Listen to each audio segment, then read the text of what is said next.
Just like that man, you know, he had this. But he's like, any doctor, he just has so he did the transfer. And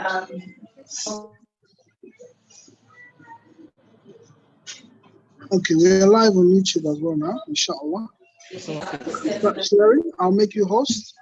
And I'll be right back, inshallah. So, Piki. Assalamu alaikum. Inshallah, tunadam, yeah? Can you hear me? According to the car, they tend to pay for the parking. So after the bet themselves, the way they were I think that's I'm gonna connect you guys. I think if you can share what's happening so that people can see it on YouTube. I don't know if you can hear me. You have to be open all the time. If anything happens, so as the car is leaving, Fauzan comes out of the car, and I think like a day before, the guy comes and says, "Oh, I'm really happy with Fauzan now. I'm going to discharge." I'm looking at him like, "You have to do it. You really have to discharge." I had to discharge, but I didn't know what he meant, but I think he was comfortable with like, well, with the step I was really comfortable to go back to the hotel.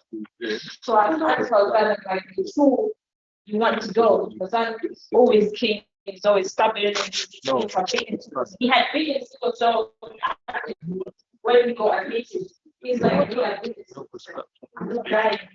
So I'm thinking, I don't think you're ready. By the time I took the paper, he said I was discharged, and I was fine. So the day he's saying he was discharged, I go because they had like room right next to each other. I was right there, and we go to his house. Always had to be this. So the day he did,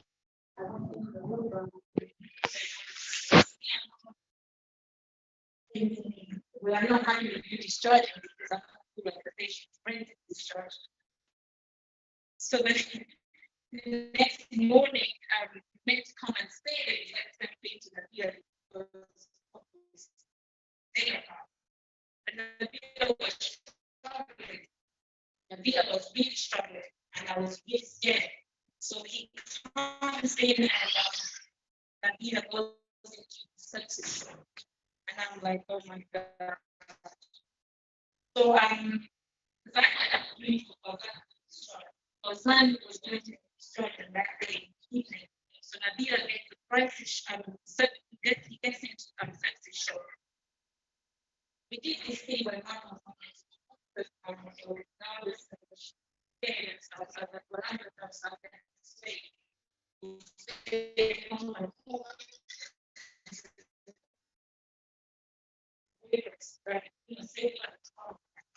So that morning it's really cold.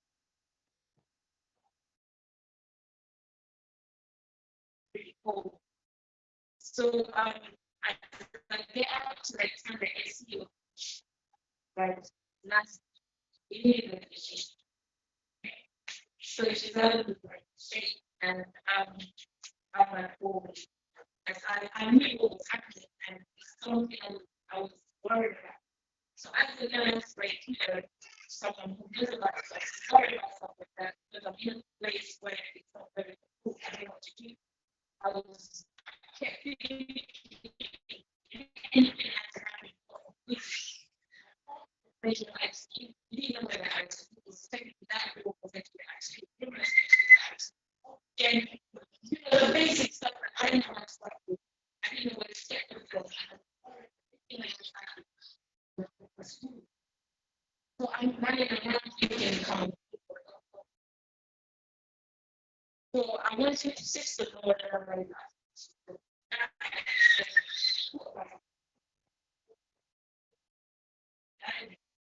I picked myself up, looking at it, saying, "You need to wake up."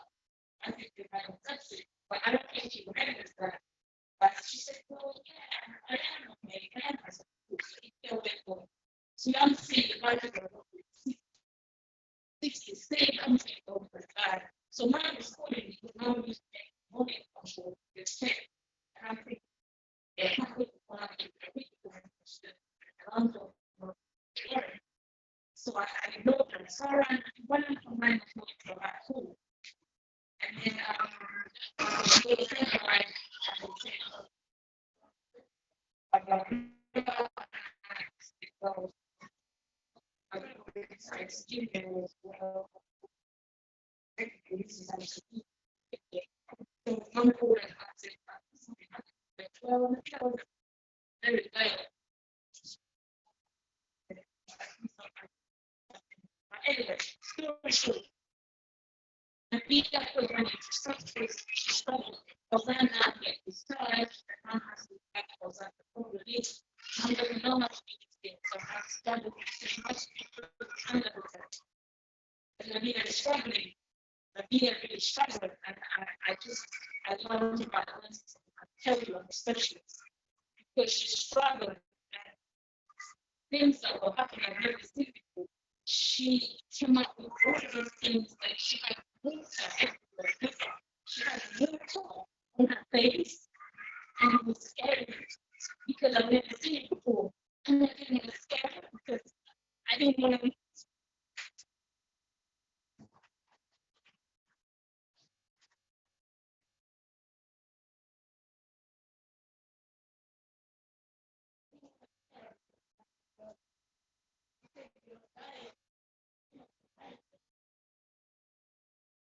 And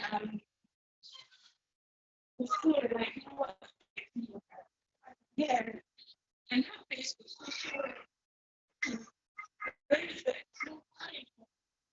The guy is thinking, I'm thinking,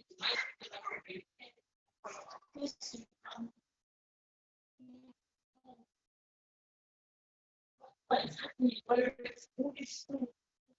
So I make the picture of all these extras.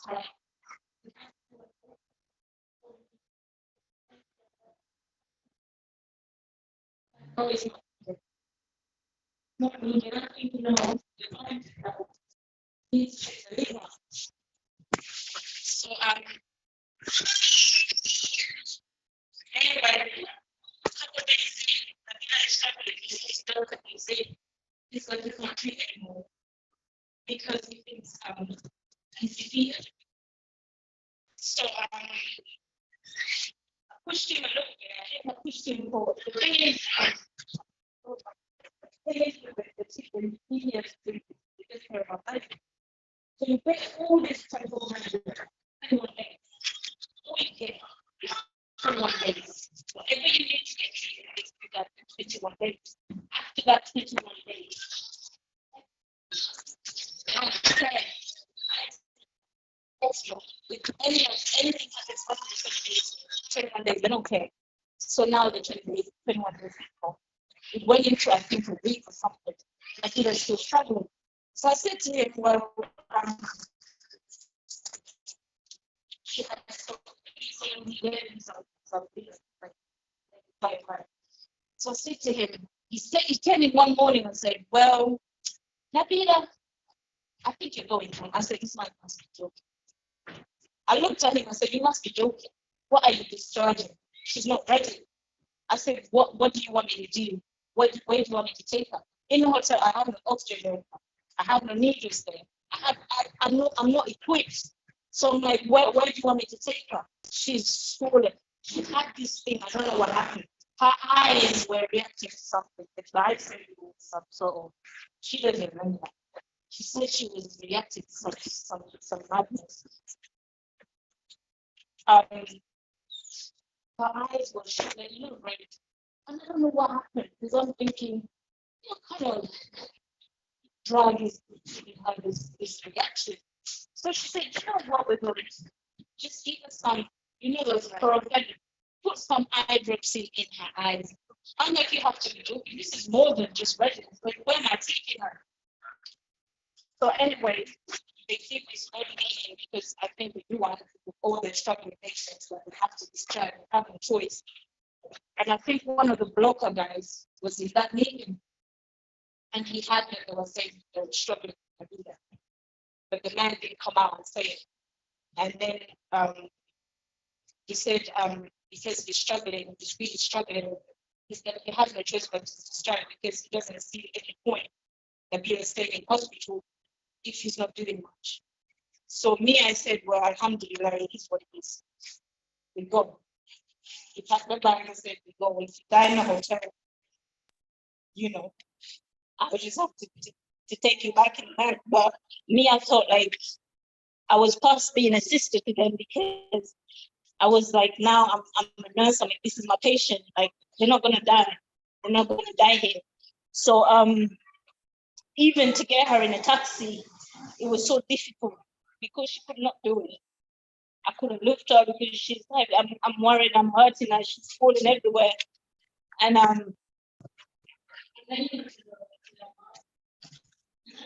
So,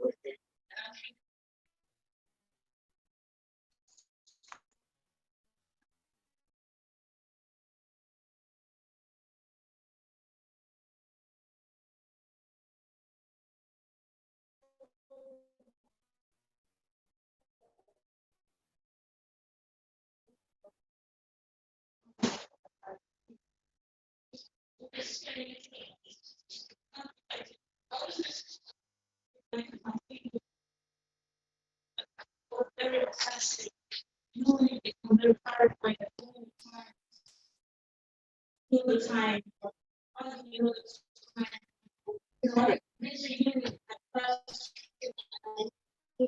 One time before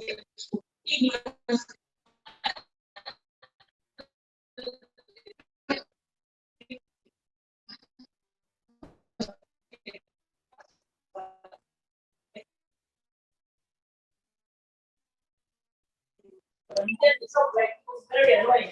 So he never knew what was going on. So when we slept over, Nabila's face was getting more swollen. So she wakes up in the morning, and I think when she went past the mirror, she saw herself because the whole time she had avoided looking into the mirror because she had lost all the hair and she didn't look nice. So I think this time, as she goes past the mirror, she looks at herself and she says, "Oh my God." So she calls out, mom calls me in and said, Nabila said she doesn't look right. Well, I knew she didn't look right, but I'm not explaining that, you know. So to lie, I just messaged this doctor and said, well, Nabila looks like this, and I took a picture. But it's not like the doctor came really because he knew what he was doing. And then I said to mom, you know what, this is going to happen. This is going to happen. We just came out of hospital. Nabila is going to swell up and everything. So we give her a couple of days. We just need her to walk around the bed, pass water. The fluid is going to come out. And I think we went 7 days into that. And wallahi, the first came down. I don't even know what happened. I didn't have to use any direct. I didn't have to do anything. I don't know what happened. The face started slimming down nicely. She, you know, her tummy, her abdomen was full. Everything started going back into place, and I started getting hope. I said, okay, I think they're getting better. Well, mind you, this one here, he's not struggling, but he is struggling. You know, eating, they got like sores in their mouth. It was horrific. But July came, they're feeling much better. We're able to make appointments and stuff. And I said, guys, I think this is it. We need to go back to the NHS. NHS needs to start from where the Indians are stopped because I don't think the Indians are doing anything anymore. So actually I was buying time for this one to be able to sit on the plane because she was not able to. I don't think she would have been able to sit out the journey. But Fauzan was keen. He said it's fine. We just need to dope them up with some opioids, just get them, you know, sit on the plane and then get back here.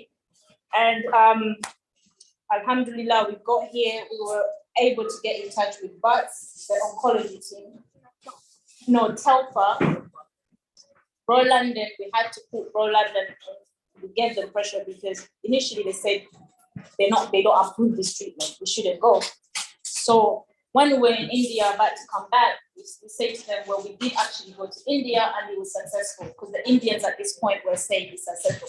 I think at some point they must have done some sickle cell tests and said, well, the transplant itself was successful, their carriers, but of course, like side effects were still happening. So to them, they had done their job. So we had to tell Telfa that, you know, the transplant happened, regardless if you say no to it. And then he had no choice but to like arrange like, you know, management. So my sister was able to speak to them, you know, nicely, because to be honest, they didn't have to. We had gone against doctor's orders and we did this rogue thing and, you know, they didn't really have to. And then we came back and thankfully at the airport, we were still in COVID. We were meant to do this quarantine thing. And I didn't really care. All I cared about was for them to get into hospital straight away. So I think as time goes on, we'll speak about these things because I think whatever they had, not everyone is going to get these things. Because I feel like because they had their treatment in India, most of the things happen. But I feel like if the transplant treatment happens here, we could eliminate most of the stuff that happened. As we were coming back, one of the big side effects for, I don't know if it's bone marrow transplant or if it happens, there's something called a CMV. Guys, Google it. It's a CMV, it's a virus. And apparently this virus affects people. There's certain people that it affects. Like, I don't know, but I've seen Americans have it as well. But I think according to the explanation, parents pass it on and it's just dormant. It can just be in your body and it's not causing you any trouble. But what woke it up for this long is when the neutropenia, when they became no immune system as well. So we woke up the dead and oh my God, CMV is nasty. So as we're coming back on the plane, I was keeping in touch with the CMV because I had to check. The guy always told me, so I knew the numbers. Towards the coming back, they started creeping up, and she was creeping up. But he was creeping up. I wasn't worried about him that much. It's her because she reacted very nasty to it. So on the plane, I tell my mom when we land, we're gonna go into quarantine. So I told my sister they need to go to hospital because the CMV load for this one, she needs to go on to some antivirals as well as medical stuff, guys. So anyway, that was really nice. We got here at the airport, they waited for us, and then my sister picked them up and they went into bus straight away.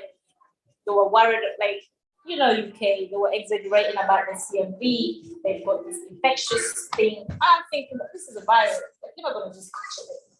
Anyway, but they were nice. They treated Nabila. Fauzan, I don't know how long Fauzan stayed in hospital for, but he was keen that he's beaten sickle cell. He needs to be discharged because he's not a sickle cell patient anymore. So he needs to be discharged. So my Nabila here was struggling. CMV was nasty, and apparently, as we get here, another virus called the BK virus. This is another virus that's in your blood. Well, it's in your system, but it's sleeping. But something can wake it up. And the transplant woke it up for my sister here. It was brutal like CMV. I've never seen anything like that ever in my life. When people be saying she had nasty experience, but I think she doesn't remember it, and we had saved it. We're not gonna speak about this thing. We're sharing because this is a success story. It's not that bad. It's miserable, but it has a very good ending. So she was miserable. She was there from July. We went August. Well, we went September. She said to them, well, I don't want to die here anymore. You need to discharge me so I can go home and die home. And at some point we had that meeting, and one of the doctors did what the Indian doctor did. So they said apparently they have exhausted everything to treat the BK virus, and they're still struggling. But you know, UK doctors are very trained to tell you they're struggling, but actually they're not struggling. So I'm looking at Nabila and thinking this doctor is saying he's giving out. He said something along the lines, well, I'm on a rotation. And I'm thinking, so you're gonna rotate, someone who's gonna come, who's gonna look after her? Like you're technically saying you're giving. So I said to him, are you saying you guys have given up? So because, you know, what kind of UK doctor is gonna serve it? No, we haven't. We haven't been given up. There's other options we're going to explore. Yeah. So I think because we all looked at him because we said you can't pay us like I said the Indian doctors tried, and he said, well, it would have been very helpful if we got in touch with the Indian doctors. And I'm like, why would you want to speak to the Indian doctors? Like, no. I said, you don't need the Indian doctors because you guys can treat. So I'm looking at him, I'm like, you have to be joking. You need to talk to the Indian doctor for him to tell you what to do. No, you don't have to speak to the Indian doctors. You need to tell us, are you guys able to treat? So he says, well, to be honest, I guess there's other options we can explore. I'm thinking, so why didn't you say that? To make us feel like we're gonna take someone home to die. So anyway, he says apparently they had this medication for postponed.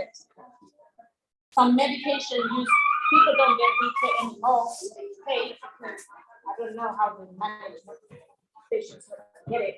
So they had gotten rid of this medication because they had not treated BK for that long. So he said, well, to be honest, we haven't seen BK in a while, but I guess we're gonna have to use that medication. So they had scrapped the medication out because they didn't really need it. And they had to get approval for that medication to come back onto the shelf so they can try it on her. But we had no choice. I mean, she had went through chemo work. If she uses it and it works, maybe if they use it on someone else, it will work. So she didn't really mind. So they tried it. It was brutal. I think it was worse than chemo. So it didn't work. She had it for a couple of weeks and they said you can't have it for a certain amount of weeks. It didn't really work. So in the end, they had to do a Sickle, you know that thing where it's done the blood thing. So they had to do some procedure to just treat the blood and just burn, like, you know when you do that burning thing to just seal up the stuff that was making her was because the virus had irritated it so bad. So it was giving her this blood in her urine. So anyway, you came back for a bit. She comes back for it because she said, well, I've had enough. I need to go home. Like, you're not going to kill me. So we agreed that she comes back for a few days. But what they focused on treating the BK. They forgot about the CMV. So as they discharged, they focused on the BK and they forgot the CMV. So the CMV just crept back all up. I'm thinking, how come you're not taking the antivirals? Like, so we ring them like, oh my God, we forgot to give you the CMV medication. By the time we got to VATS, the CMV had crept up. It was in millions or something. She needs to go back into hospital. So it was really not very nice. But Uncle there, he responded nicely to the transplant. But like any treatment, you got side effects. Sickle cell had caused a lot of damage. He had his hip damage and mental health. They were struggling, I think, leading up to the transplant, they were struggling mentally, like everyone else. COVID, even people with no sickle cell were struggling. So I know they were struggling. So physically you would think he's okay, but actually he wasn't really okay. And because she was in hospital, everyone focused on the fact that, she's the one that's not well. And I maybe forgot that actually it was 2 patients that were covered. But to be honest, I don't regret going to India because I think one of my nieces always says, well, at least they don't have to go to hospital anymore. At least we don't have to hear those ambulances, Nabila is in hospital, Farzan is in hospital. I'm glad we made India and I'm glad that Allah helped us and this treatment was successful. What I want to say is not everyone has to go to India because UK can treat them. There's nothing the Indians did that was so special. There was nothing that they did. I can practically do the transplant. So I was thinking to myself, why is not the UK not doing it? But I mean, to be honest, there's the other side to the coin. There's a reason as to why the NHS doesn't want to do it. Because like Nabila had this nasty side effect, and no one would want their child to go through that. And I guess maybe they would rather not let the person to go through that. What's the point to treat someone going to go through that? They check, but now apparently they're saying they're able to open it. Anyway, India was nice. There was no meat in India. No offense, people. Indians are vegetarians, so we had no meat. The whole 4 months we were there, no meat. We was eating just vegetables, chicken, chapati. But it was nice. I it was a very good experience. And I think as we came back, I was like, well, I'm the champion for the transport. I'm gonna take. No, guys, you don't need to go to India. UK can treat us. And I think now they've experimented with Nabil and Hassan. I think they're able now to like manage the side effects. But to finish it all off, you just check on your relatives. My siblings cured sickle cell, but I feel like it's a journey. Like any recovery, it's a journey. They will bust around. He likes to say, I beat sickle cell. And I know he beat sickle cell. But to me, they had sickle cell for a long time, and sickle cell was part of it. And I feel like sometimes I feel, it's a sad thing to say, but I knew that I missed sickle cell, not in that way, but that's all we need. That's what we need. We were always protective. So now we feel like we don't have to do that anymore.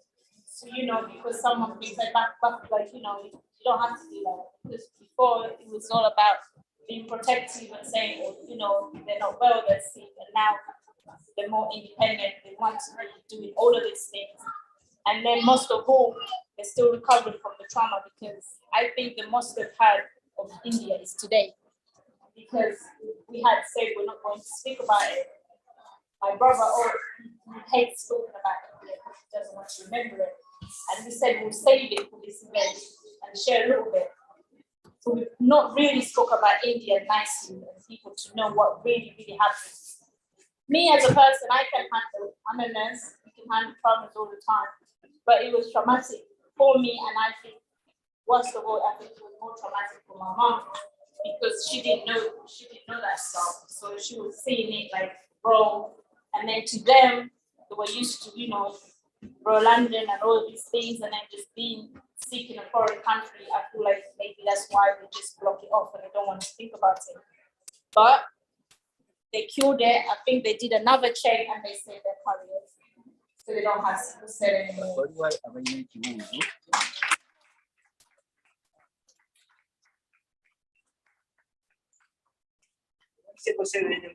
They don't have sickle cell. Oh no, they're carriers, guys. They're carriers. The reason why they're carriers, because remember I said none of the siblings were much to them. So it was the mom who's a carrier and one of the brother who's a carrier that could donate their stem cells to them. So it makes them carriers. And they don't have, and they've not had any sickle pain. I think Nabila was having a fit one of the days because she was thinking, I think I'm having pancreatitis. And I'm like, oh, no. So no one has had a sickle cell crisis. Fauzan was able, the NHS is trying to help us to treat most of the side effects.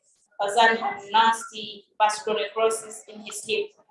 And the NHS was kind because according to the backlog, we had like how many people that needed to get this electric surgery. And they were really, really nice to put him on that list to give him the replacement for his hip. And it's still healing, but it's something. So we're grateful to the NHS. You're not us guys, but we're trying. We just need to educate ourselves.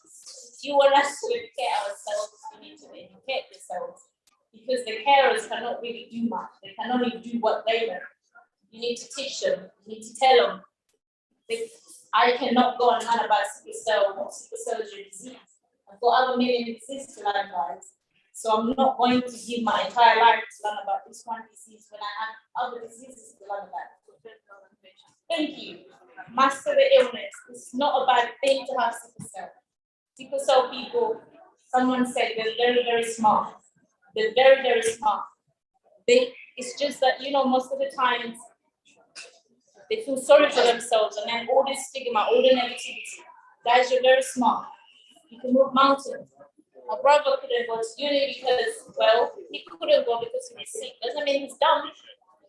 Elizabeth, I think Elizabeth went to uni. I don't know if she went to uni. Well, you would have gone if you wanted to. So, we just need to educate ourselves, make the community aware. There's nothing wrong with your child having sickle cell. There's help. You can get help. You are disabled. No offense, guys. Any illness that requires you to take a particular kind of medication, you're in a category of being disabled. So I'm not saying, I'm better than you, but I need to be fair because I don't need any payment if you need. So you are disabled, but doesn't mean because you're disabled, people need to put you in a box, okay? We will speak about this journey nicely when I make it nice, and we'll share it. But to finish it all, I think it wasn't all that bad. It was sad, but we smiled in the end. It wasn't that bad. So thank you very much. Thank you for this.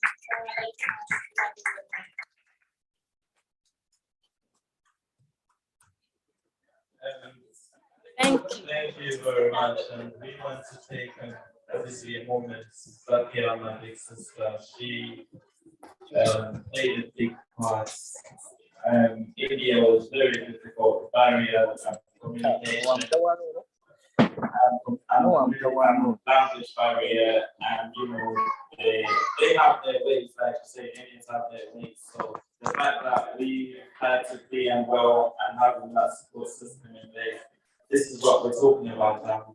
The more support system you have in place, the better chances you have to actually overcome sickle cell, but to actually get over it, because the treatment required, not just the doctors, but a variety of our support system, not just my sister, my wife, my mom, my brother Hisham, but my entire family and the community at large, because that is how we got here. Nabila, I don't know based on that if you want to invite Baraka or if you want to. There's someone who wanted to ask a question first. Yeah, if anyone's got any questions for our sister, we'll take about you and then see what to.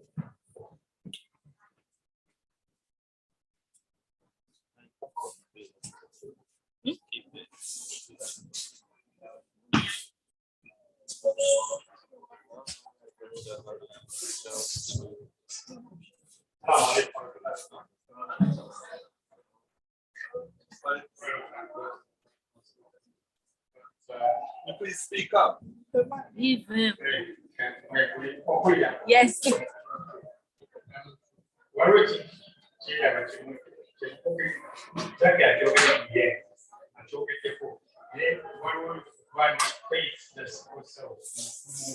Especially in the 3% of Africa. Then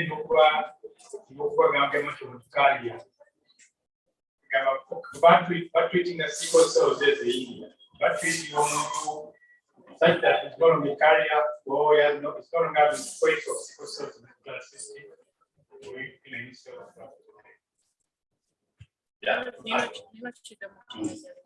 Why you became to be carriers? We talked about it for that blessing that we has been very for having gone my question is somehow looking at my brother. I asked you to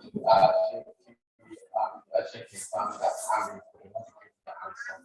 What I wanted to know, after the transplant, after the treatment, the procedure, both of you can you go like assuming that Fauzan and another person who they can get married, can they carry that one they are of they are to pray when you have already been married? Or they can go so get out of or what that's what you are looking for. No, mine I take it to watch my program. Now you need to explain where you became careers.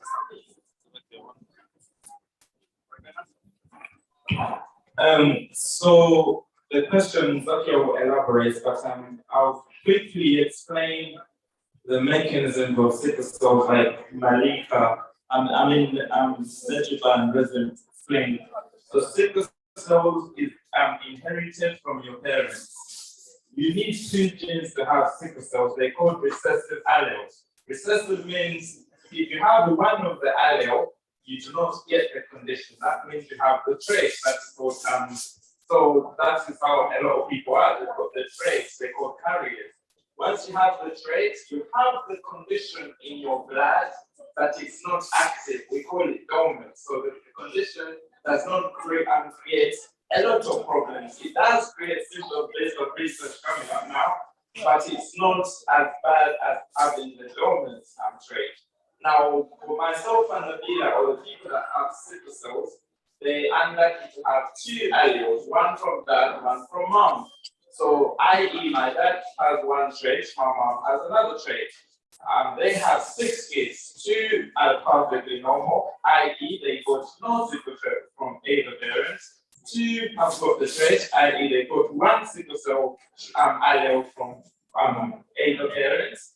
And then me and Nabila were the lucky ones to get the both traits from both parents. Now, what that means is if when I had sickle cells, if I got married to someone that's either got all sickle cells, I either got 2 traits, then all our kids will have sickle cells. If I get someone and they got the trait, so they carry it, then 3% or 75% of chances of the kids I have will have sickle cells, but only 25% will be normal. Those are just probabilities. God does other wonders. So that's the basics of sickle cell. So now when we had the half match, Sakia mentioned, there is 2 types of bone marrow transplants. There is the full match, which means the person that gave you the blood or the stem cells is fully your match and they don't have sickle cell at all. That means you have the gene. So Sakia will elaborate on that. I might confuse you guys. And but what I'm sure about is for myself now, I've got my brother's traits. I'm half matched. Again, Sakia will elaborate on that. I'm a bit confused. Do I have my normal trait? So do I have my brother? You have your brother. Basically, so I am no longer the dealer. I am currently Mrs. Hajati Joelia Upaga. No, you because I have my mom's genes in me. So my blood was taken away using chemotherapy, and I now have the cells of my mother fully. But because my mother is already a carrier, it makes me a carrier also. So remember when I said we had to be fully matched to donate the stem cells. When, because I don't have any traits, I couldn't match them. So any parent, mom or dad, have matched their children. So in this case, the doctor said it was better for my mom to give stem cells to the daughter, and then you had to look for the next best person. It was meant to be my dad, or the next other person was the brother. Instead of putting my dad through that, we decided the brother is going to keep. So as he's saying, my brother is a carrier, so he has a sickle cell trait. So his stem cells have traits, have sickle cell traits in them. He's the only one that was close to him. So now his stem cells are carriers, or they have sickle cell traits in them. And I think the question before you carry on. So if I have a child, would it be my brother's? No. So what happens is, I think people confuse. Yeah, People confuse his thing. To be honest, they only got kind of stem cells. Stem cells are going to generate themselves. So they're going to go into your system and they're going to generate. Doesn't mean that your child is his child now. Because remember, you don't have these things. I don't want to be invisible. You know what I mean. Sister Nilda, what's the nicest way of saying that? He doesn't have himself. It's just, yeah, you generate it. So that is you. You don't have it. And second of all, does that mean that in that regard, I'm still a sickle cell? No, you're a trait. You're a trait. You have it, you're carrying. You're a trait. So you have AS. Let's take it like that. Right. Okay. You're AS. Because the stem cells you got, they were not fully. No, the stem cells that you got were not fully clean. They still had some abnormalities. So that's what they do. Because the stem cells. That's right. They had some sickle cell in them, and mom has a trait as well. The stem cells are still unknown. But in regards to if you go on and have your kids, are they going to be carriers of stuff? So in this case, before you start the transplant treatment, because it's really, really brutal and invasive, you have to kill off everything, all the cells in the body. So chemo and radiotherapy had to kill off all their cells because they had to get rid of sickle cells. But it didn't get rid of just sickle cell, it gets rid of everything. So chemo just literally killed them. They had nothing. So before the treatment, they were advised to preserve fertility. So maternal fertility concerning resolved. Those are the kids that he's going to have. They're still going to be his kids. And he just has to make sure that the partner he has is an AAO. And then, so they can have a child who's not a carrier who has a sickle cell. The same way Nabila, the observations that she made, they just have to make sure the partner, the husband will have nice stuff, no carriers, and then we can get because if Nabila's eggs were pretty sure, they had sickle cell in them. So we just have to make sure that when they're doing when they're ready to have kids, they have to go through the process exactly. So it doesn't. It's also so their kids are not. They're still their children. So whatever they got from my mom and then my brother, the kids babo, abana babo, because they're preserving our fertility. But they're not going to treatment. I tell you, so you're not about preserving that, yeah. So it will be up to omuntu omulala partner kuba nafuna okuba ntino taina sickle cell obaina okuba ntino abana the kids will not be having any sickle cell traits. Right? Yeah.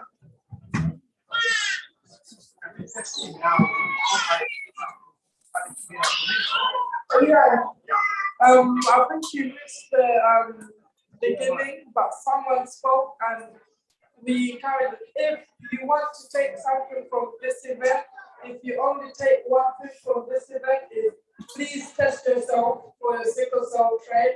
Please find out basically your status. If it's the one thing you take from here, is to get tested. But we're going to move on. We're going to quickly have a word from my niece Malika. She was very adamant that she writes something up and speaks. So we're going to give her a few minutes to say something. And yes, we'll go from there. Malika.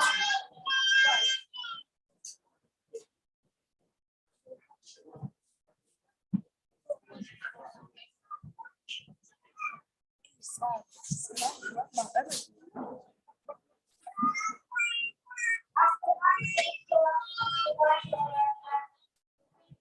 afternoon, everyone. My name is Lisa Faisal, and today I'm going to be talking about before and after my auntie and uncle's sickle cell stem cell transplant. My auntie and uncle have suffered with sickle cell for as long as I can remember, but that did not stop them from always trying their best and showing people that sickle cell isn't always a bad thing. My auntie would be ready to get paper prices a lot of times. She used to be sick and not even want to get out of the house. But now, if you look at her, she looks like a wholly healthy person. As for my uncle, he used to have trouble walking. This upset me as I couldn't help him. I also felt like he was stuck, and now I feel like he can finally have a better life. We take things as walking for granted. But watching him struggle made me appreciate my legs and all the simple things in life. Looking at my auntie and uncle now brings me both joy and tears, as I still can't believe how well they are. These tests because that was test them.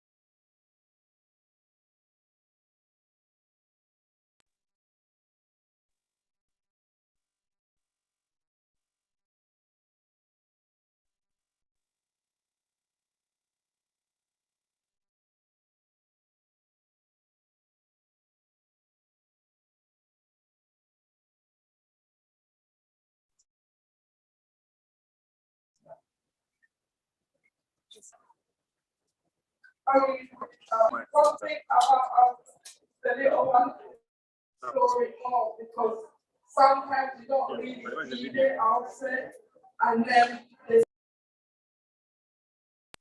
and actually the reason is I'm here now. A few nights ago, the same girl Malika, she kept staring at me, and I was really happy, and it was like 1 a.m. And I asked her, Malika, what's wrong? You're staring at me. What's the issue? And she looks at me and she's like, Antonina, you look so lively and energetic. And it brought me to tears. Obviously, I had to pretend because it's my niece. But I asked her, so what do you mean, Malika? I'm always energetic. She's like, no, Antonina, before you would always tell us your energy is at 30%. And you would always be unwell. But now you're more lively and you spend more time with us. And it's the little things basically that make me realize that wow, Allah did an amazing. It's a miracle. I don't know what to call it, but Allah did that. We're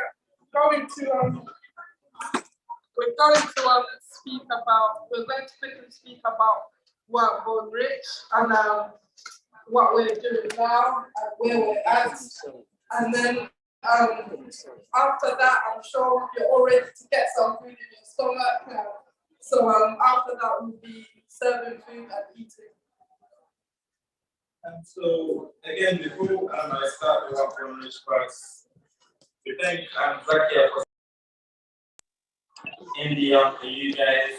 I should say we do struggle. I don't know Nabila, but we do struggle really that 5 months of India. But it does actually bring us back to the mental health side of things. Part of the reasons I specifically struggle with India is I did not prepare mentally for going through the transplant. And even though it's a blessing, I do not have nowhere as much of problems I had when I had sickle cell And even though it was a great success, you find that psychologically you cannot explain it. Psychologically you're just down. And obviously the transplant itself comes with a lot of fatigue problems. And you're locked in this cycle where, am I just faking it? I don't have sickle cells anymore. Why am I not energetic? Do I still need the pain relief? Or maybe I should not be there. So you find that you're in this loop, and if you're not careful, you might actually have a bigger problem than sickle cells. So that's where we're going. But again, it's about working hard day by day to try and get there. It's about and this course specifically is very important to us. It's actually motivated us. The fact that I know that other people are going through what I hated. I want to work so much to try and help as many people as possible. And my biggest aim, I don't know about the leaders, is to stop more babies being born with sickle cell. If you go to the NHS, the last head count for sickle cell, I think it was in 2014, and it says around 15,000. I'm sure it's way more than that. So we do need to actually stop people from having babies with sickle cells, and we can prevent that by actually testing ourselves. We can prevent that by having the knowledge to actually prepare and plan our relationships accordingly. We should know that as a Black community, we are at risk of having sickle cells. So we should try and go about this the way we go about HIV. If you're going to have a serious partner, you're going to have an HIV test. Why shouldn't you do that for sickle cell? Especially if you know that you're at risk of having it, So that brings me to One Common Reach. One Common Reach is the organization started by Nabila in 2014. And the aim of One Common Reach was to find creative ways of raising awareness for sickle cell and addressing the needs that we thought we needed. So a bit of background. We studied here and we struggled getting school benefits. My dad struggled getting things like housing. I remember going to the sickle cell center in East Ham with Auntie Sakai to try and get help for housing applications and stuff like that. And at one point, I started working, but the issues with work, issues with university, we found that yes, there were organizations that have done great work, especially in the policy side of things, and society has done quite a lot in terms of bringing new policies for sickle cell patients. But you felt like, as someone with sickle cells, it didn't trickle down on me in my everyday life. My other brother did say a lot of organizations are there, people are trying, but there isn't a uniform organization, an umbrella that we're all under.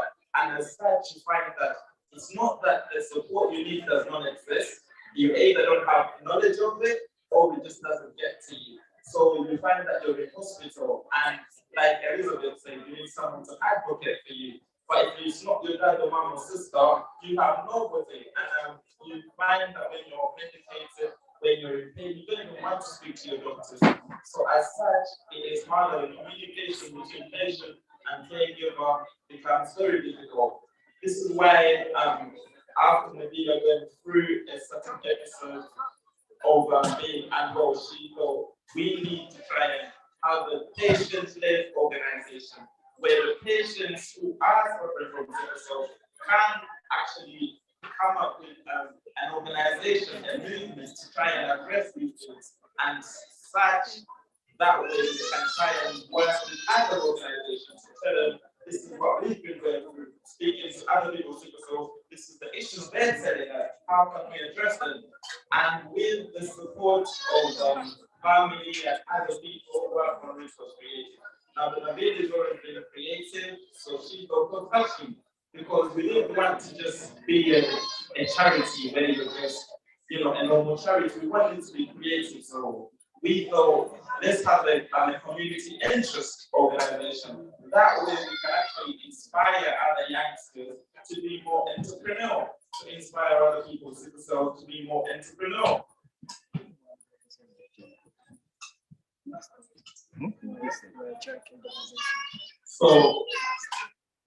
So the idea was we start up an organization for sickle cells, by sickle cells, but to inspire other people to join us because we need, the more help we have, the more the merrier.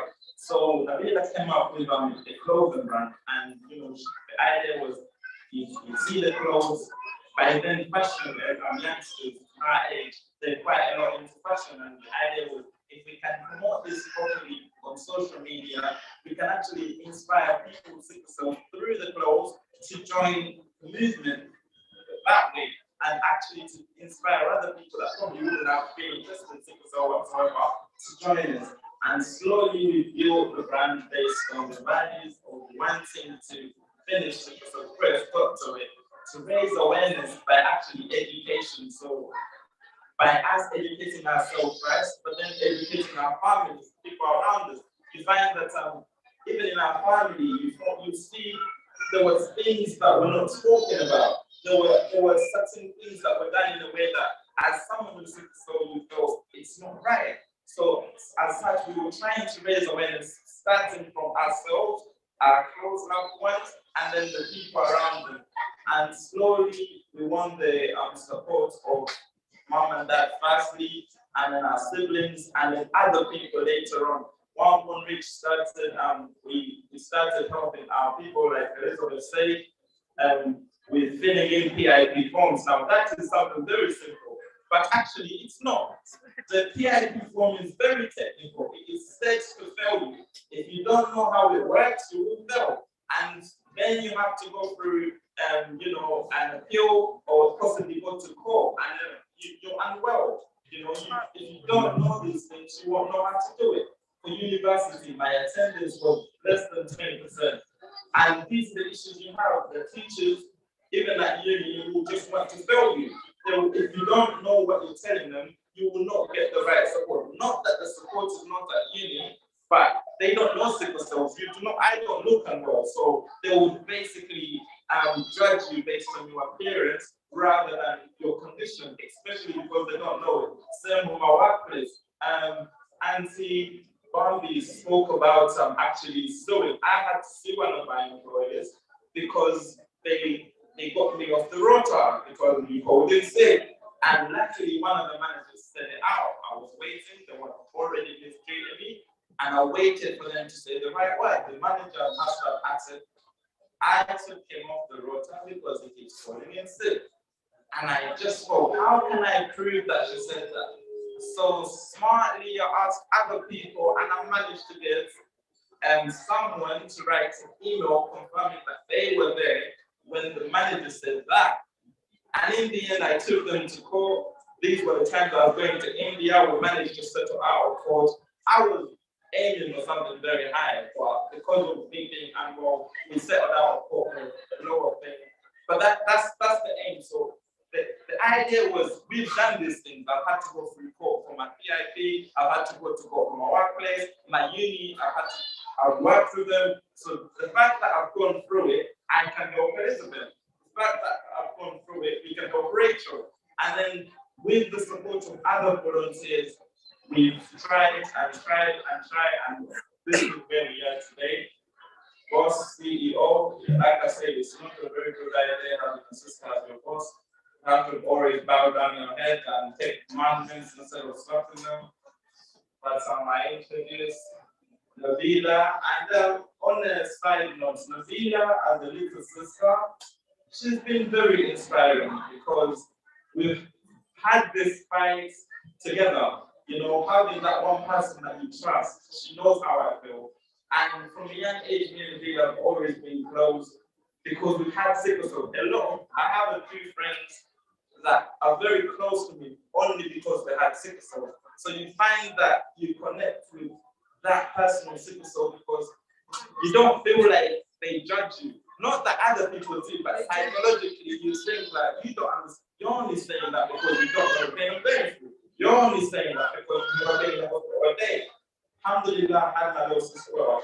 I don't know if it's a good thing or a bad thing, but I had my little sister, and she kind of supported each other in that way where we all had each other to lean on, and hopefully now that sickle cell is gone, that's not going to be different.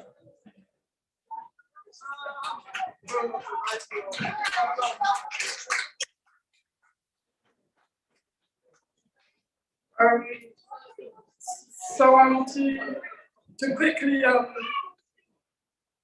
add on from what my brother said, with what Rich. Sorry guys, I lost my voice literally a day before the event, but I've been down in cough medicine. But to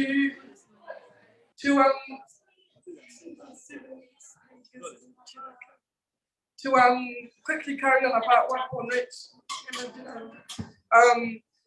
We now that we have had the transplant, we have changed a few of our aims and objectives.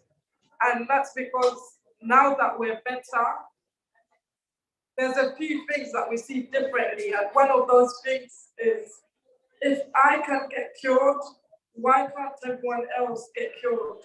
Why does everyone else have to suffer? I don't want to support people in their suffering. I would rather they get cured too, and we, like my brother said before, eradicate this illness.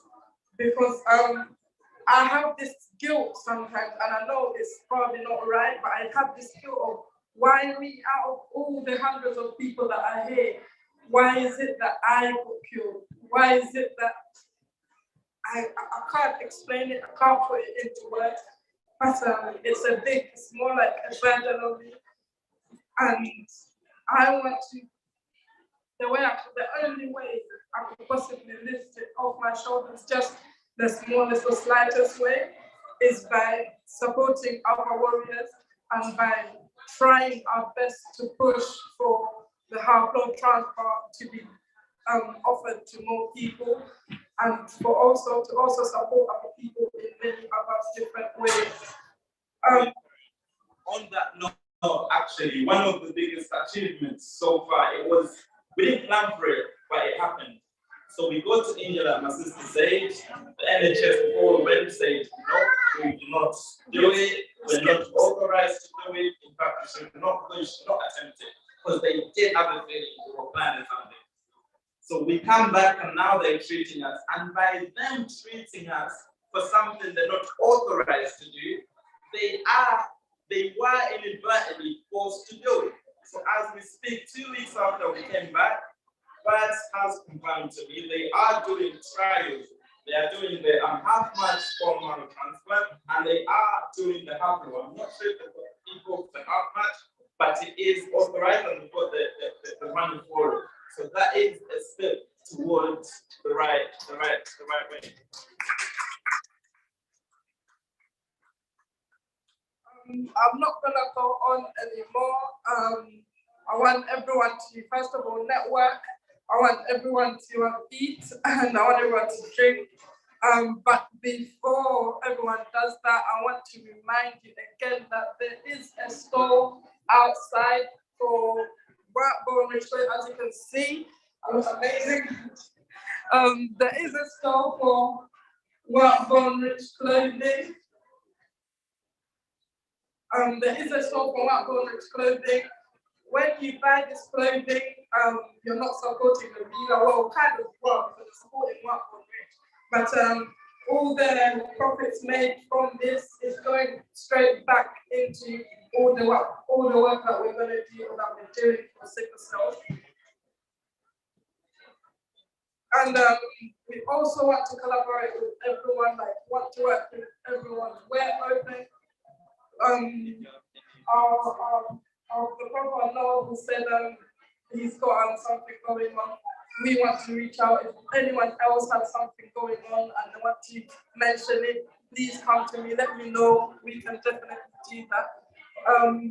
But before we eat, guys, let's give my mother and father a chance to speak, because they definitely deserve a platform for them to say 1-2 words. I may translate for them. Mainly Mom.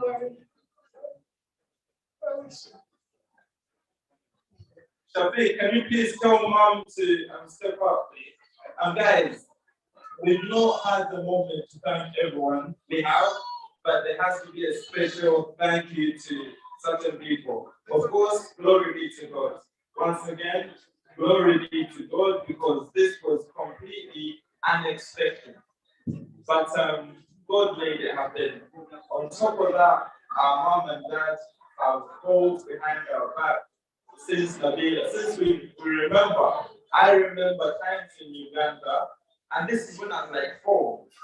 At one point, my mom will carry me on her back and carry the Nabila in her front as we wait for a tukutuku and matter to go to the hospital, you know. And I remember like stuff from Uganda, like Uganda was bad, because those were the days when not a lot was known.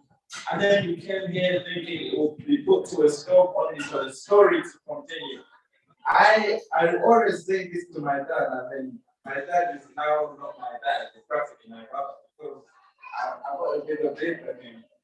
But I remember being young and dad left Uganda.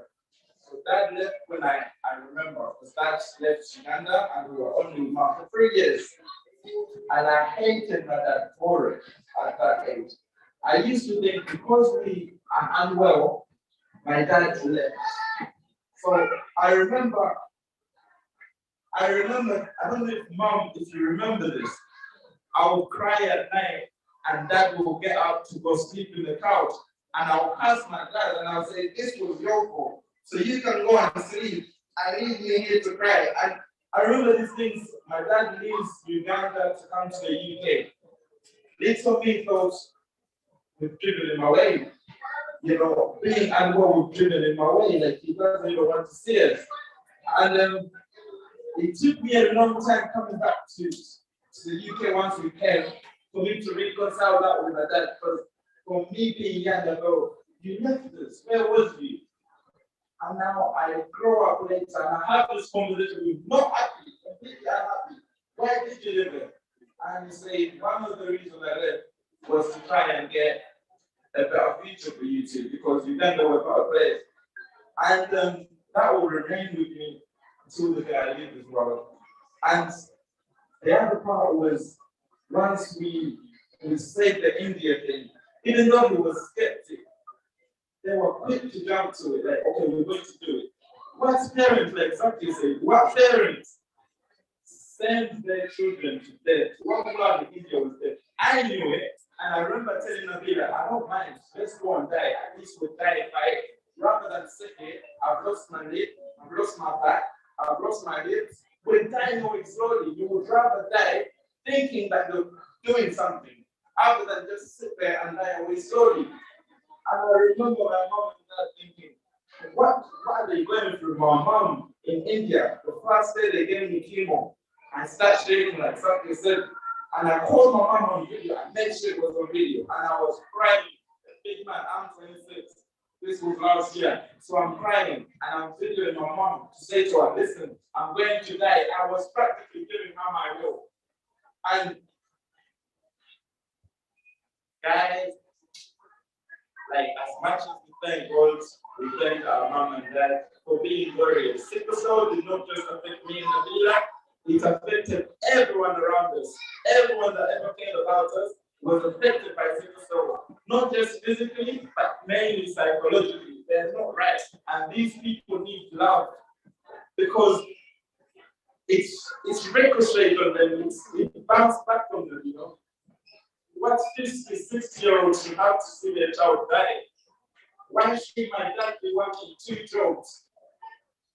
So, that being said, guys, thank you very much, mom and dad. Sham, Shafiq, Zakia, Jamila, Mariam, Shamsa, Treasure, and my brother Paula and Joma. These people have sacrificed their lives for us to have a peace on this world. and I don't think we'll ever pay you guys back. I mean, I have disagreements, we have certain issues with my brother. Because I always think to myself, I have this blood running in me. What more gifts can you get from someone than that? So as much as we have grown and we've got here, we are thankful to you guys. I only Allah can pay you back. We thank the Ugandan community and everyone else that's been there for us. We needed your help. With that being said, I call mom and dad to start with mom.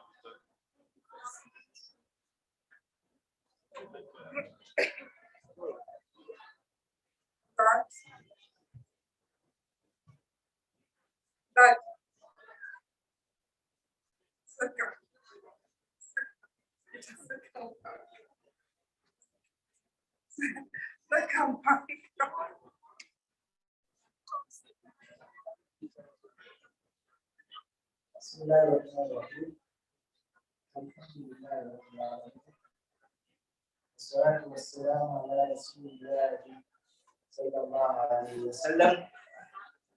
السلام عليكم ورحمة الله وبركاته. So mkate wa chairman wa MC akisuka yapi wandawa wakati wa hiyo ukawa kwa jamii waliozaliwa kuendelea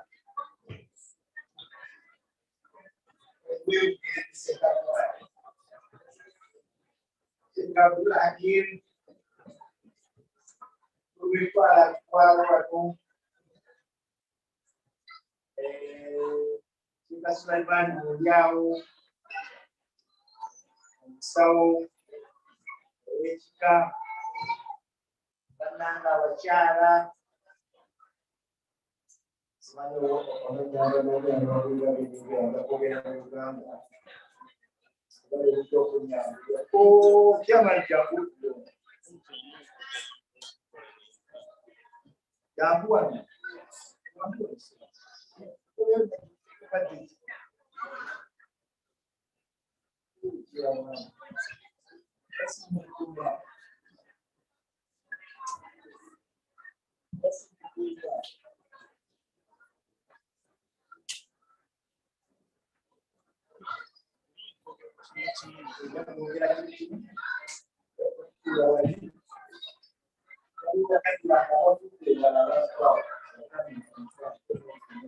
So my dad is just introducing you guys to everyone that you're coming from far.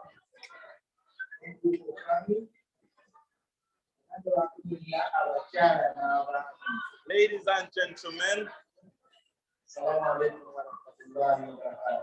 Assalamu alaikum wa rahmatullahi wa barakatuh.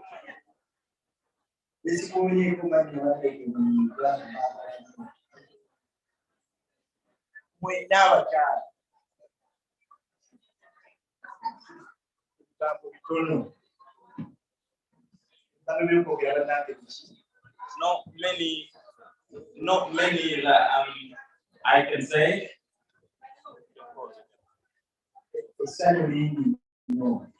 A lot of happiness and excitement.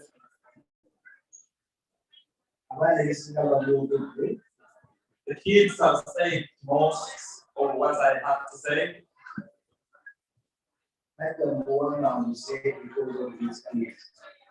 I came into exile because of these kids.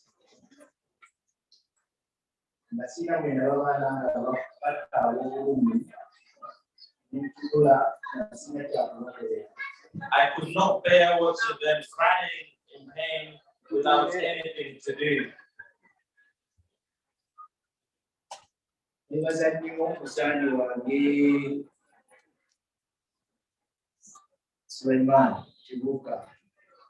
I am very appreciative and thankful to my brother Sulaiman.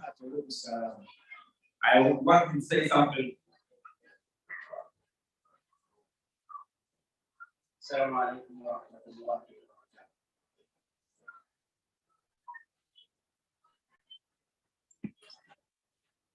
again nebaza nnyo muto wange yakujayo. You can see muto wange omusawo ono. Assalamu alaikum. Nebaza nnyo chairman, ex-chairman, ex-chairman Mugulumo. Assalamu alaikum wa rahmatullahi wa barakatuh. Eyangiza ku kisaawe. Nebaza nnyo omukyala Mama Hassan. Assalamu alaikum wa rahmatullahi wa barakatuh. Sijabulana kuona dansi omuntu ne waliwo ebitendeka bana ebisituuseeko mbaagala nnyo ogendo olubadde luwanvu nga bwe mumanyi. Thank you to everyone else that I've not mentioned. The ones that I had to, I could not have not appreciated them individually. It's been a very long journey.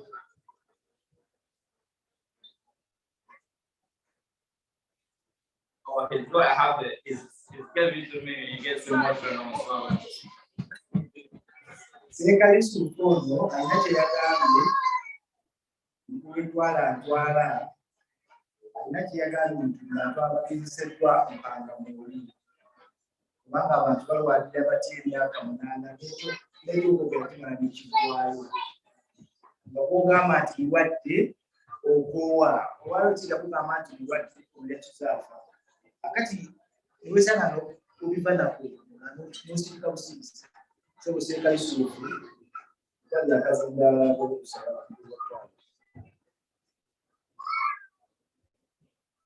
Assalamu alaikum wa rahmatullahi wa barakatuh.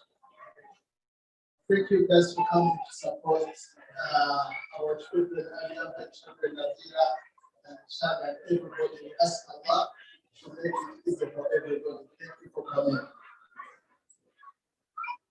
Badde neerabidde nnyo yeekwese ekyamaani wange antwala mu ttwale Hassan Kigenyi omugoyida idamu emali bawe salamu. Assalamu alaikum wa rahmatullahi wa barakatuh. I would like to thank everyone who has come here today to witness and thank Allah for what He did for our children. We, that time when these people went to India, was so scary. It was a positive time. And me, myself, when Moko came to me and told me, we are children are going to India, I just said, I come to India. People are going, and we are going to sit back in our offices. I couldn't really believe that people come back when they are alive. But the fact that they are people. So, jazakallahu khair. Kamaliriza India, olugendo lw'India bagira mu kiseera ekizibu ennyo. It was a very difficult time because of COVID. Nga twetaaga emitwalo 10 egya pound. Emitwalo 10 ez'ebyobulamu. So yeah, that said, India was very difficult. It came in COVID when COVID was big, especially in India, and we needed £100,000. Na tulina okuzinoonya where are we getting that money at that time. Byali buzibu nnyo bakulawo GoFundMe. They start putting money on it. Tugulawo UMC.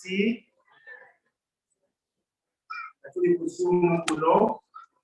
Abantu batuwa ssente chairman from everywhere in the world. From America, from Africa. There was a lady from Rwanda. In Uganda, So thank you, thank you, thank you. India yali muzibu bakyuka essaawa yonna tebereza omukyala my wife yagenda okuwa Nabila. Where is Sufyan? Hisham, where is Hisham? Hisham yagenda okuwa ono ate nga nono agenze ne mukazi we kati that is meat abantu abamekatanda kyonyoga abagenyi nasigaddemu omu ate ne Fawzan n'agenda ne mukyala we simanyi obubalamu abantu abaali bakuziwaka akati nga nsigaddewo nze nzekka ne Shafiq ne mukyala wa Shafiq kozi ne bawala bange ate abaali mufumbo Yamira, where are you? Nakuwa kulani. Zikalawo, bakula kuya. Sister Lamtu. Ono yemkyala wani wa Fawzan. Akati abantu mudu we remain only 3 people. Mukifo ky'abantu 8 people. Twasigalamu abantu baleka nga basatu. Naye nga weebaka mu kitanda. Waiting the phone. What are they going to say? COVID ebiseerawo, people who die in India. One of the lady, I just tell you, Nagamba Sheikh. Lwaki abaana tebakomawo? Let them come back. Because they are going to die. Remember, India ebiseera ebyo bo bookya baki? Bookya bamulukira. They just banned them. I was thinking, my kids, are they going to be banned there in India? Am I going to get money to let them come back? Subhanallah, fanani chintu. Nsobola okuzza emirambo oba sisobola okuzango. Banasobola okubanziriza oba sibabanziriza. Banasobola okubazirika ng'abasiraamu ono. Kale natambulanga okujjako abamanyanga ebategeranga nti omusajja mulabi. Beebanyanga ekintu kisoma n'akala kulwawo. Embeera z'eggulu neera bazimunda naye ekintu kinene. Nabiira ono started a company ekiwunja egyalagira ng'akyali muto. Kizibu kye nasanga wano people do not know a Sickle cell. When I went in the school, then the head teacher told me that about what Sickle cell. What is Sickle cell? So my dad is talking, sorry I'm missing a few parts, but he's talking about the hardships he found with ourselves going to school. So the first time we were enrolled in primary school, he went to explain to the head teachers that we were unwell, and they will ask him, what is sickle cell? So by then they had no idea what sickle cell was.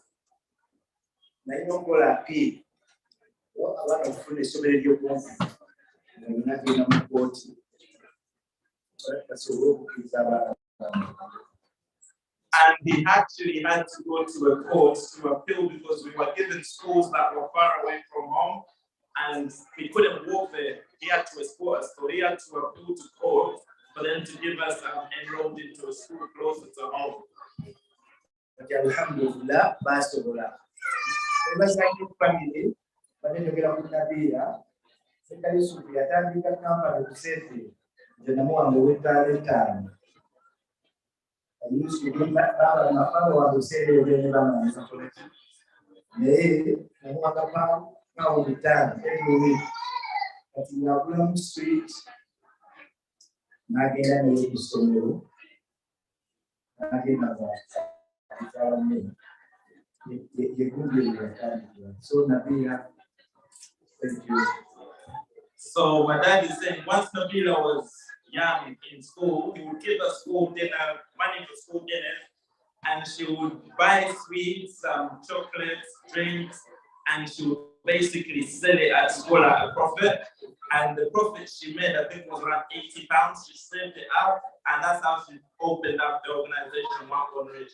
As such, my dad said he's very proud of her for her entrepreneurial skills, even though she had sickle cell. إذا يا إخوان بارك الله فيكم وجزاكم الله خيرا سعادة بالسلام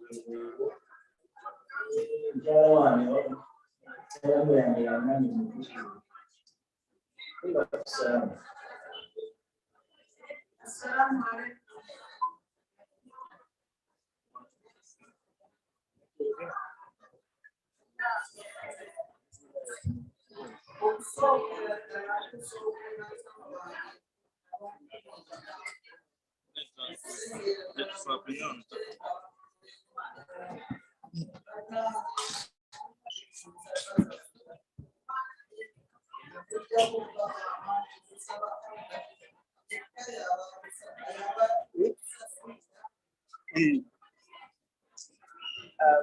To begin with, I thank everyone that stood by us for all these years and all this time, especially towards the end.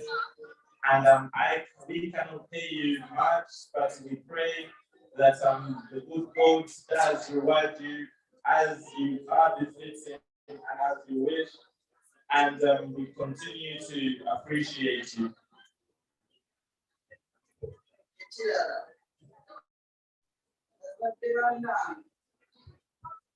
What is a simple sentence? Why to Burma?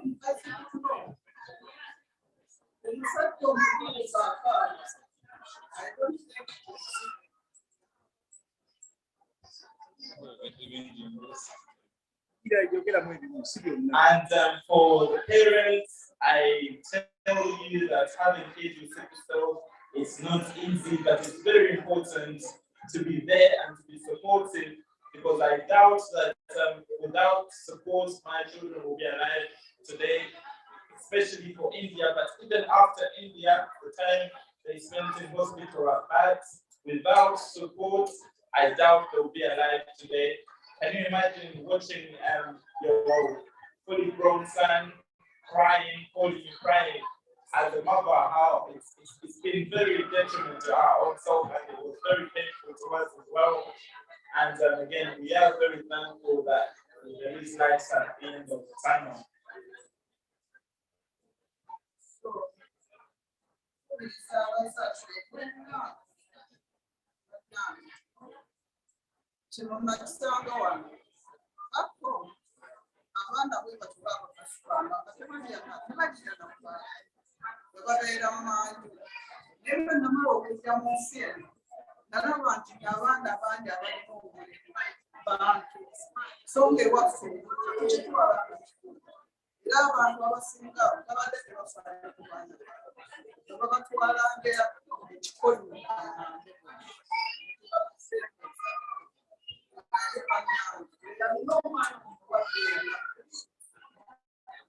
Support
So my mom said a lot and lost track, but mainly she wanted to thank you guys for the love, the support, and the continuous actual being there for us as a family and for her as a mother. And she prays that she actually made a comment that it would be a shame for us to forget other people that are still struggling with all conditions, not just sickle cell. She advised other parents for their children. She made a comment of the fact that when we were back in Uganda, kids with disabilities or with disability were treated negatively and they were not looked after, they were actually treated as a caste. And sickle cell, it was treated as a caste until she came here and she planned, or she actually got to know that people with disabilities are supported. And that being said, she was committed to supporting us. She urges you to support your children, and she prays that Allah praises you and rewards you with all that she wants.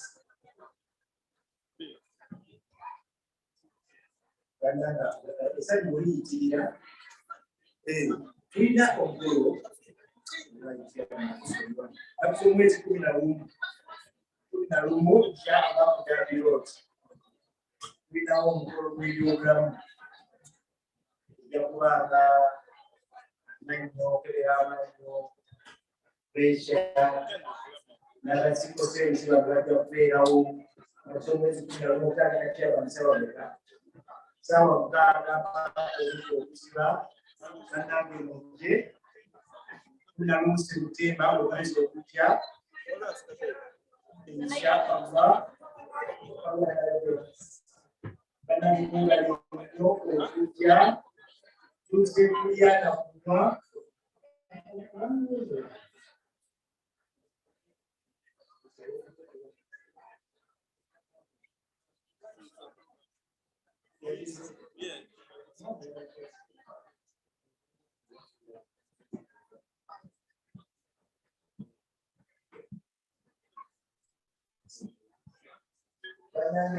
kukani kuba mukifunga tolite njidamu anange tuba mukifunga tokozeki atolite kizira kikola ki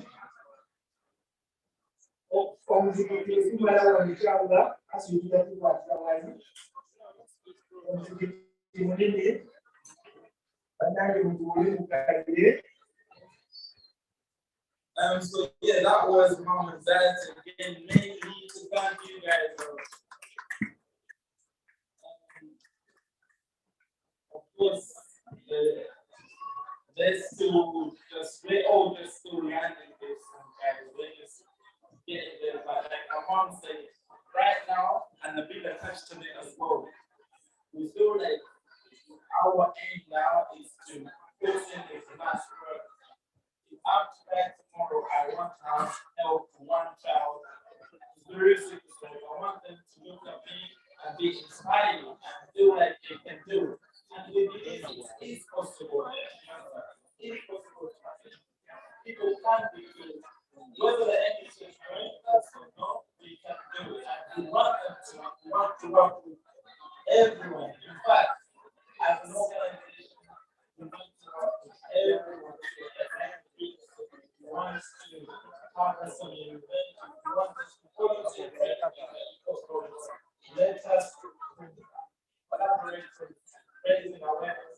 Let us scream and make as much noise as possible. And one day, maybe one day they will hear us, they will turn to us, and they will heed the call.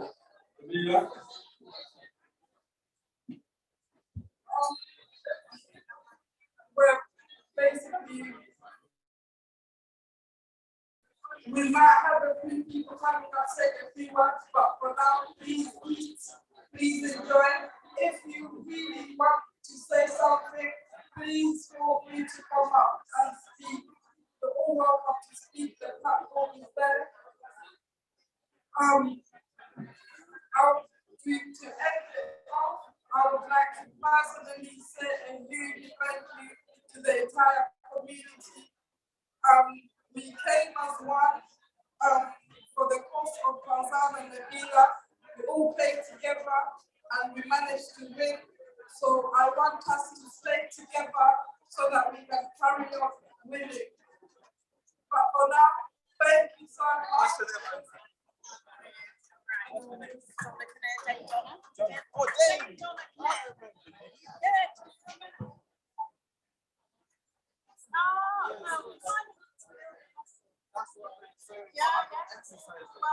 I've just come from the gym and I'm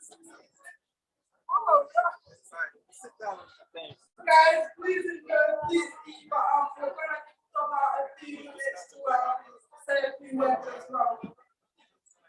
okay. I just wanted to say a big thank you. Most of you won't know who I am in this room, but my name is David Oliver, and I used to be Chief Executive of Royal College of Nursing. I've been a nurse for 40 years, and I will say, and I've said it twice today, my education in sickle cell came from my patients. I wasn't taught about sickle cell or thalassemia in nursing school. I was actually educated by the people I was treating.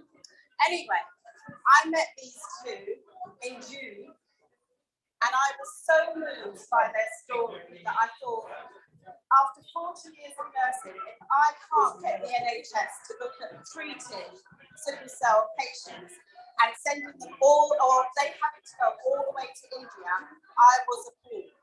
So my pledge to these two was that I will start to push for this in this country. If they make me a day, I'm going to use it. My pledge to these two, and we were in a meeting at the Race and Health Observatory, and I told the story that I had heard. And all the doctors that were sitting around there were saying, well, Donna, you've got something that we can do something about. So they're coming to the offices on Tuesday, and we're going to have a real look at what we can do about this in this country. How dare they send them away to India for treatment that could be done in this country? So that's my pledge to these two, and thank you all, and to everybody else with sickle cell.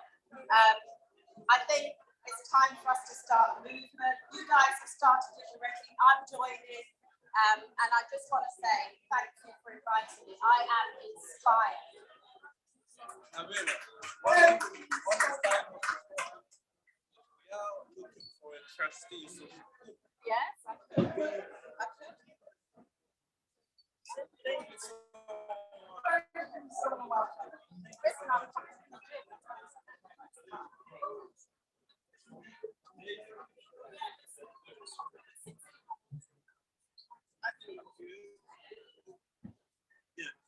Guys, I think you've heard enough of my voice. I'm losing it anyway. But thank you so much today, Donna. And please eat, please drink,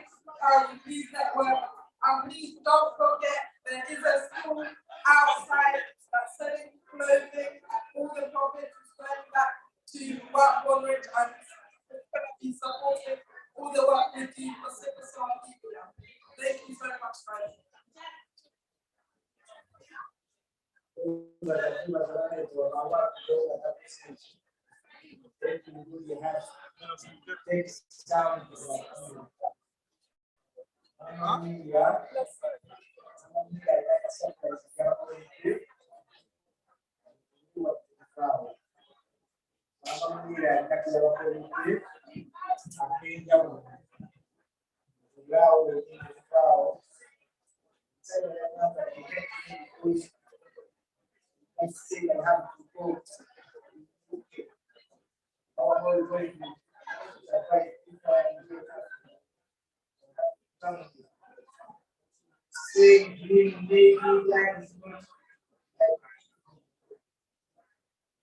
Alhamdulillah, you.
Terus